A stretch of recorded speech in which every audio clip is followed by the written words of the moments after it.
I'm about to tell you about the man who taught me that sometimes the most dangerous people are the ones who make you feel special. His name was Daniel, and for 2 years, I let him slowly erase who I was. One apology, one excuse, one I'm sorry at a time. By the time I realized what was happening, I didn't recognize myself anymore. This is my story.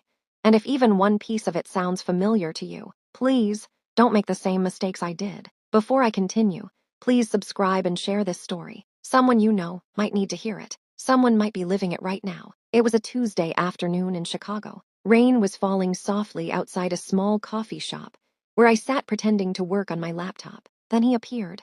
Hey, I know this is weird, but can I sit here?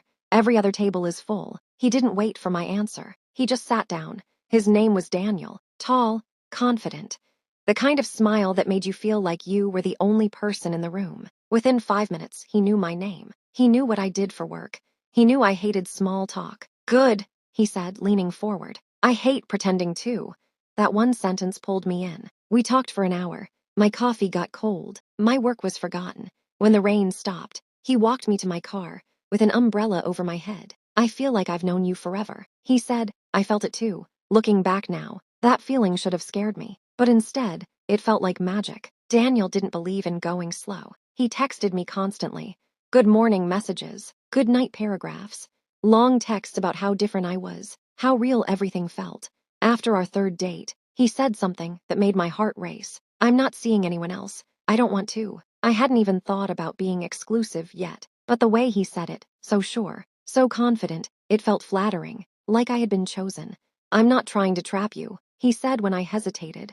I just know what I want. That sounded mature, strong, like a man who knew his own mind. I didn't see it for what it really was. Control. Within a month, things started changing. He had opinions about my friends. Why does she always talk over you? I don't trust that guy. Something's off about him. They don't really want what's best for you. Not like I do. He never told me to stop seeing them. He was smarter than that. He just planted tiny seeds of doubt, and those seeds grew when I wasn't looking. You're different when you're with me, he'd say. Happier, more yourself. I wanted that to be true. So slowly, quietly, I started choosing him over everyone else. Our first real fight was over something stupid. I was 15 minutes late to dinner. My phone had died. Traffic was terrible. When I finally got there, Daniel was already sitting at the table. His jaw was tight. His eyes were cold. You couldn't find a charger, he asked. I didn't think. That's the problem. He interrupted. You don't think about how your actions affect me. People at other tables turned to look. My face burned with shame. I'm sorry, I whispered. He leaned back and crossed his arms. Sorry doesn't undo disrespect. That word hung in the air like a weapon. Disrespect. Later, sitting alone in my car, I cried. Then my phone buzzed. You're too sensitive.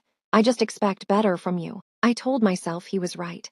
I told myself love meant being accountable. I told myself I needed to do better. I didn't realize I was learning to make myself smaller. Daniel never said sorry the way normal people do. His apologies sounded like this. I'm sorry you took it that way. I'm sorry you felt hurt, but that wasn't my intention. I wouldn't have gotten angry if you hadn't pushed me. Every single fight ended with me apologizing first. Sorry for my tone. Sorry for misunderstanding. Sorry for making things bigger than they needed to be. Sometimes, after hours of arguing, he would suddenly soften. Come here, he'd say, pulling me close. I hate when we fight. You know I love you, right? I'd nod against his chest, exhausted and relieved.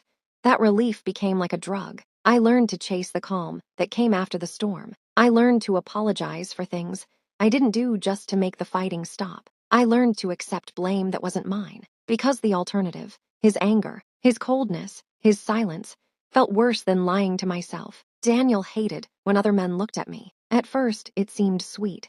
Guess I'll have to fight him off. He'd joke. Then it stopped being a joke. Why did you smile at him? Why did you like his Instagram post? Why do you need to dress like that when you're with me? One night, I was getting ready for my friend's birthday party. I put on a dress I loved. Nothing crazy, just a normal dress. Daniel stood in the doorway watching me. You're really wearing that? He asked. It's just a dress, I said. It's not just a dress when other men will be there. His voice was calm, but his eyes weren't. I went back to the closet and changed. I told myself it was compromise. I told myself it was respect. I didn't notice how much of myself I was giving away. The night Daniel went through my phone should have been the end of everything. I woke up at 2 a.m. and saw the blue glow of my phone screen lighting up his face. My phone in his hands. "What are you doing?" I asked, my heart pounding. He didn't even look up. "Relax, if you have nothing to hide. It shouldn't matter." I sat up, shaking. "That's private." He laughed, a cold, empty sound. "Privacy is for people who are lying." We fought until the sun came up. I cried. He accused me of things I hadn't done. I defended myself like I was on trial. By morning, he was calm again. "See," he said gently, "this is why trust is important. We wouldn't have to go through this if you were just more open with me." And somehow I apologized. Again, the day I realized I was afraid of Daniel wasn't dramatic. There was no big fight, no violence, no screaming. It was quiet. I was driving to his apartment, and I noticed something strange. I was rehearsing what I was going to say, practicing how to tell him about a decision. I'd made it work, choosing my words carefully, softening my voice, trying to avoid another fight. My hands were sweating on the steering wheel, and then it hit me like a punch to the chest. Why am I scared of someone who says he loves me? Why am I afraid to speak? But instead of turning the car around, I kept driving, because leaving felt impossible. Staying felt easier than facing the truth. The end came on our anniversary. I had planned everything. Dinner at his favorite restaurant, a handwritten letter, a small gift I knew he wanted. Halfway through dinner, his phone buzzed. He glanced at it and smiled. A real smile, the kind I hadn't seen in months. "Who's that?" I asked. "No one," he said quickly, putting the phone face down. Something inside me finally snapped. "Daniel," I said, my voice steady for the first time in months. "Are you cheating on me?" He laughed, actually laughed. "You're unbelievable. I just want the truth." The truth came out slowly, painfully. He hadn't cheated, not technically, but he'd been talking to someone else, texting her, meeting her for coffee, because I didn't feel appreciated enough. He said, like it was my fault. I stared at him, tears streaming down my face. "So all those times you accused me, all those fights, you were doing exactly what you blamed me for." He shrugged. "You drove me to it." That was the moment everything shattered, not in anger, in emptiness. Leaving Daniel didn't feel powerful. It felt like dying. I missed him. I doubted myself. I reread old messages, wondering if I had overreacted, wondering if I was the problem all along. Some nights, I almost called him, almost went back, but then I remembered the fear, the way I'd learned to make myself smaller, the silence I'd learned to live in. Healing was the ugliest thing I've ever done. I cried in grocery stores.